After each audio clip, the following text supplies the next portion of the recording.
বিভিন্ন অপারেটরের ৫১,২৬১টি সিম, ৫১টি মোবাইল ফোন ও ২১টি ভিওআইপি গেটওয়ে সামগ্রী উদ্ধার করেছে ঢাকা মহানগর গোয়েন্দা পুলিশ।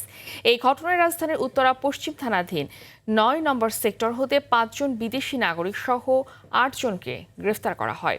ডিবি জানায়, গ্রেফতারকৃত প্রতারকরা কখনো চাকরি দেওয়ার নামে, কখনো ভালো মুনাফায় বিনিয়োগের প্রলোভন দেখিয়ে বা কখনো বা নিত্য প্রয়োজনীয় দ্রব্য সস্তায় সরবরাহের চটকদার বিজ্ঞাপন দিয়ে সাধারণ মানুষের নিকট থেকে অর্থ হাতিয়ে নিত। গ্রেফতারকৃতদের বিরুদ্ধে আইনানুগ ব্যবস্থা নেওয়ার কথা হচ্ছে বলে জানায় পুলিশ।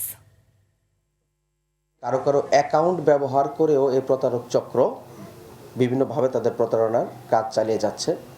অনেকে বুঝে না বুঝেও সেই অ্যাকাউন্ট তাদেরকে ব্যবহার করতে দিচ্ছে এবং বিভিন্ন ধরনের আইনি জটিলতার সম্মুখীন হচ্ছেন।